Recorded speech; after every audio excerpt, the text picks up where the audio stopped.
morning. Welcome to another MentorLoft interview. This is my buddy, Keith Costley from Keck & Wood. Keith is the CEO of Keck & Wood, which I'm going to give him a minute or two to tell us a little bit about them. And then we're going to dive into his story, because Keith's story is really the foundation for Leaders Finish Strong. And I say he's a poster child, but I'm not sure that's politically correct. But anyhow. So Keith, tell us about Keck & Wood, and then we're going to launch into your story. Sounds good. So Keck & Wood is a 65-person civil engineering firm headquartered in Duluth, Georgia, and offices in 2 states, Georgia and South Carolina. And so we provide design services for civil engineering, landscape architecture, and also land surveying. But we've been in business since 1954, so a long time, and I've been an employee of the firm since 2000, so a good long time. So you and I met when your predecessor, Eddie, said, you know, it's time for those of us who've been around for a while to start moseying on out the door. How did you end up where you are today? How did you end up as CEO? So it's been a long journey for me, as I'm sure it is for many CEOs. I've had the benefit of being in this organization for 21, almost 22 years now. I became CEO of our company in September of 2017, but had been with the firm for a long time, spent most of my time in a branch office in South Carolina, and led that office, and so had that experience. But really, it was just a culmination of having opportunities within the company, building relationships and trust over the years. And when the opportunity came, when my predecessor was preparing to leave, I raised my hand and said, I'd like to do that. And so it was a long journey, but a very good one. And what were some of the biggest surprises early on? I don't want to talk about what's going on now, but biggest surprises early on that you had to accommodate? Well, I mean, so just realizing that you have a global responsibility to the company and not just a particular division or branch office of the company. Mm-hmm. And I already had a sense of that from being a member of the board of directors, but there was no solid job description. There was not a real buildup in terms of training me for what exactly CEO was. And I quickly realized that I had a responsibility to the entire company, and I had the ability to define the position the way that I felt like was best fitting for me and my talents and skills, and also what I thought was the best direction for the company to take. And so that's you can get overwhelmed by that responsibility if you let it just kind of take you over, but I didn't do that, and it's been a very challenging but very rewarding journey over the past 4 or 5 years. And I have been privileged to be there with you as you've gone through this. And so, So when you think about when you first came to Duluth, to the headquarters, it was I think you described it as a mom and pop organization. And you wanted to build it into something different. So for just a minute or so, address that, if you would, please. Sure. So, I mean, there's being in business as long as we have, there's definitely some good foundational things about the firm and how we do business. And if we ran a business poorly, we would have been out of business. So there's a good foundation to work with. But I think a key thing was realizing what got us to where we were in 2016 was not going to get us to where we needed to go. And I really felt like our company needed to be intentional about what we wanted to do and how we wanted to do it, rather than just kind of being passive and going, well, we're going to do our thing, and whatever the market will give us, we'll take, without really being intentional about where we want to head. I really felt like it was important for our company to get intentional about what we wanted to be. So I talk about it sometimes as having more of a mom and pop management mentality, where you just are relying on people across the company to do their best, you know. And yeah, I felt like for the long-term health of the company and our ability to retain and recruit the best people, we needed to change how we thought about running our company. Okay. And so that's been my life's work for, for 4 years now. It has been. That's why you're here. But there have been big changes, and there's been a lot of small changes. But when you look back on the last few years, or let's say the first couple of years you were in this role, what do you wish you had known that you didn't know when you came in as CEO? Where were the gaps? Well, it took me time to get some perspective. I think I needed to get some perspective and some deeper understanding of some of our history, of some of our other operating units, some of the leaders of those units, and really take a look at, you know, how we got to where we were, and also understanding the strengths and weaknesses of our current leadership team, and because it could be overwhelming to try to vision where you think the company needs to go, but then inspire people to grab hold of that vision and follow you through the process to make those changes. And I had to come to realize that things were not going to move as fast as I wanted them to. And changing the direction of a human organization is like trying to steer a ship. You know, you set a course, and the course is correct, but it just takes a long time to get the ship to actually turn. And so I had to learn some patience. Things were not going to happen overnight, and I needed a solid team of people around me to help enact those changes. And do you think this was a little different than how the company had been run before? Not. I mean, every CEO has their style, you know, their mentality around leadership and leading an organization. I'd say in some ways my leadership style is similar, and there's definitely some differences.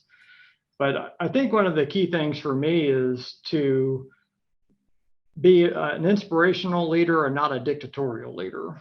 And that to me means that I don't expect that all ideas and all actions and decisions run through me. I believe very strongly in having a solid leadership team with it, and recognizing the strengths of those people to bring ideas and to execute on things, to where I don't have to have the pressure and also be the bottleneck for all things that need to be decided for Keck and Wood and all the ideas and direction that we take. It's important to be viewed as a strong leader and someone who can make decisions, but being a CEO is not about controlling all things. It's about letting go and allowing other people to get engaged and to help the company along in the process. And that's my leadership style. And that's really, really helped the firm. And that is also the approach that has made you the poster child for Leaders Finish Strong, because you looked around and you looked at your people, and, you know, it was me working with you, and then it was, well, okay, Pam, why don't you take on this person or this person to try to grow them, and you just continued doing that. So would you speak about how important that is in your mind to the future of the company? Sure. I think it had to start with me, and I had to realize and recognize that it's okay to admit to myself and to other people in the company that I don't know everything.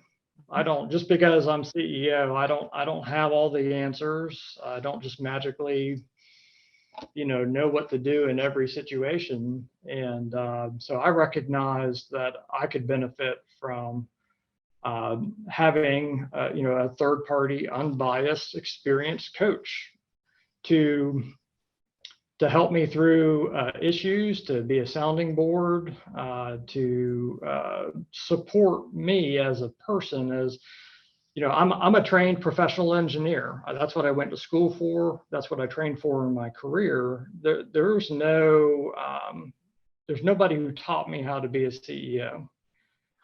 And so, I mean, obviously there were things that I learned, but so once I understood the benefits of having a coach and how that supported me and allowed me to make better decisions, I recognized that there were people in the company who I wanted that same experience for.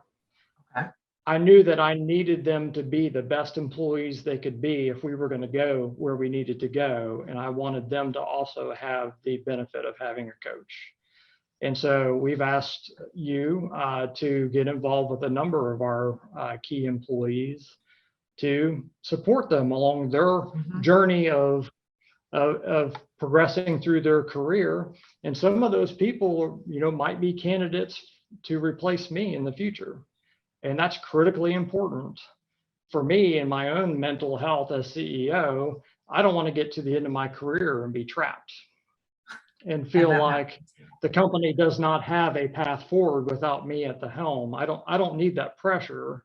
So I'm building my leadership team and helping them be what the company needs them to be and help them progress along in their careers. And I think they value that.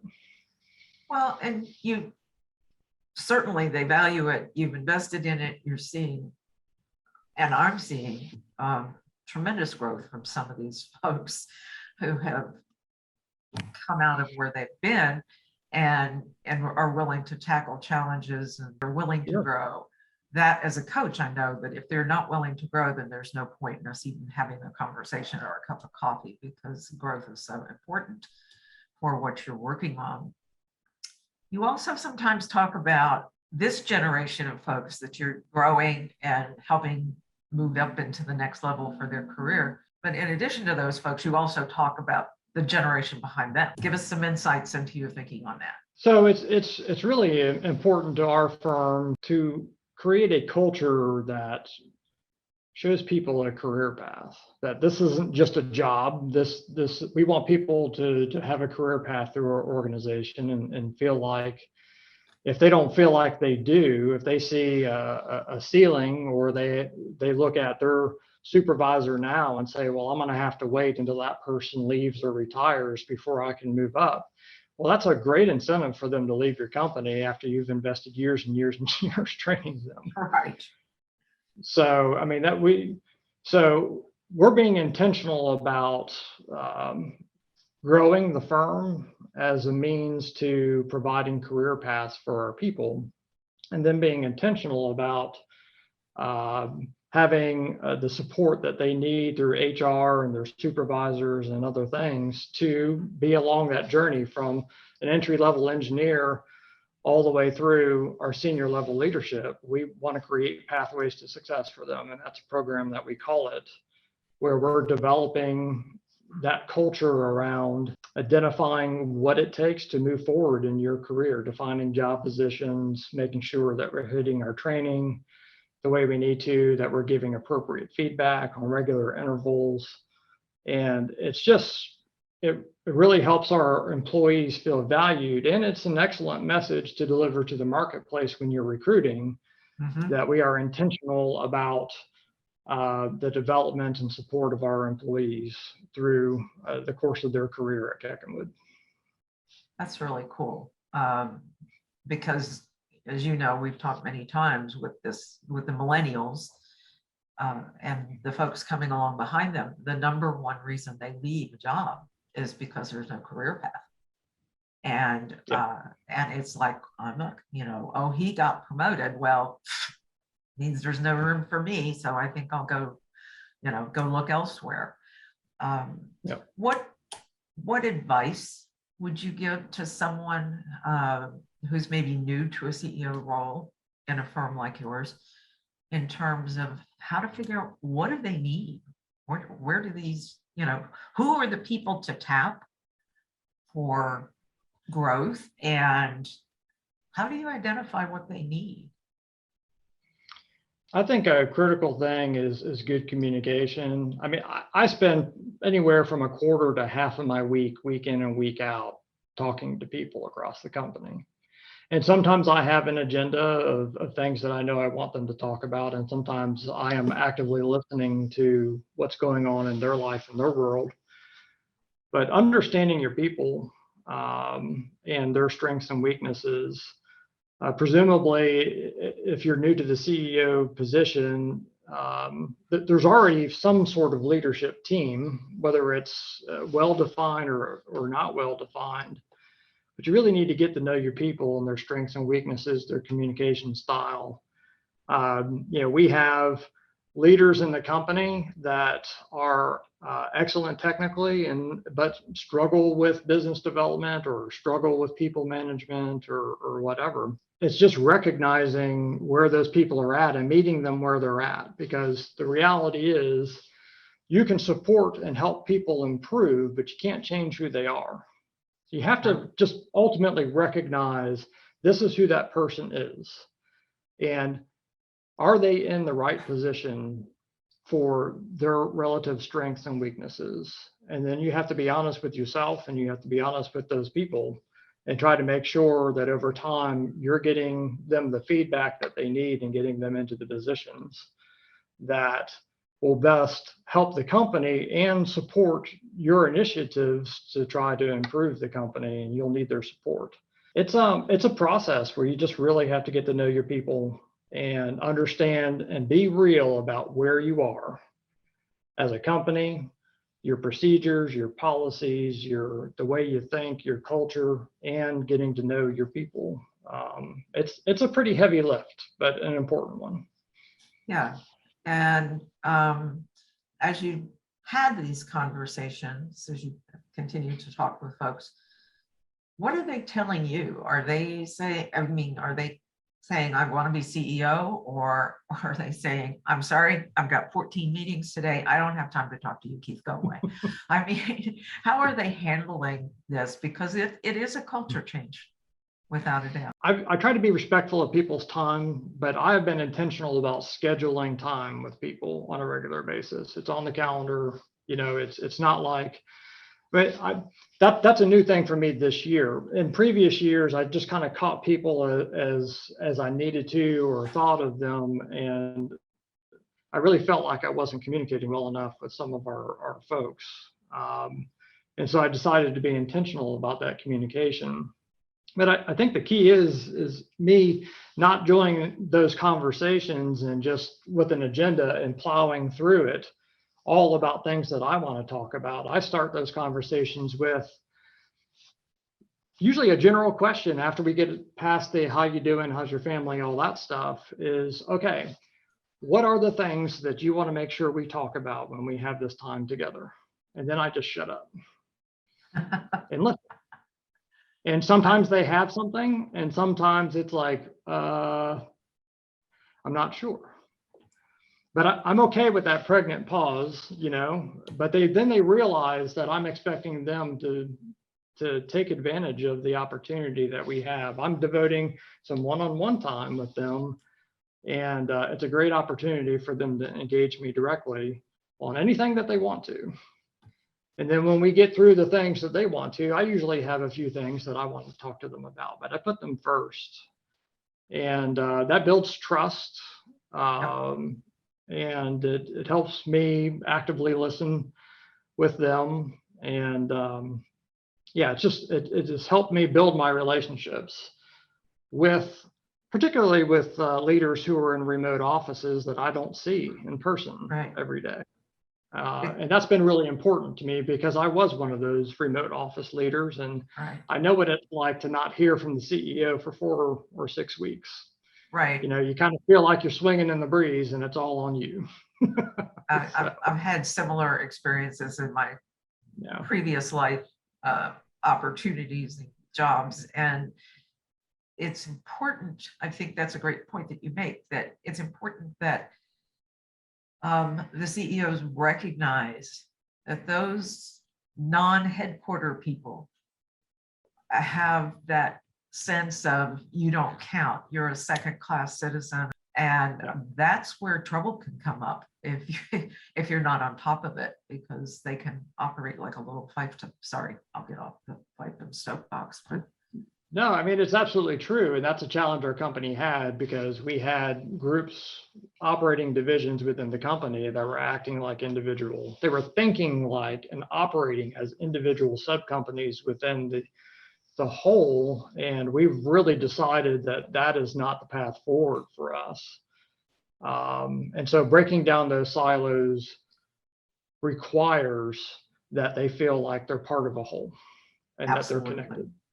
And so we've really been working hard at getting more touches. And I had to realize that I, as a single person who originally felt like I was the only one in the company who had a responsibility to interact with our remote offices, I was like, this is too much for one person to do effectively. And so in recognizing that, we've identified other people in the firm and added people to the firm who could help spread that load out and make sure that we're getting the touches we need with all of our divisions, and it doesn't all have to be me. And that's been really good for our company. It's been really good for my stress level. And it allows me to focus on things that only I can do as the CEO. That is my goal, is to focus on the things that only I can do that are squarely in my job position, and try to get other people involved in as much of the rest as possible. Yeah, that keeping your priority straight in terms of doing what only you can do as a CEO. What are you trying to do from an innovation standpoint? I mean, because the organization has changed greatly since I got involved with your predecessor. And what are you trying to do different, creative, challenges people a little bit?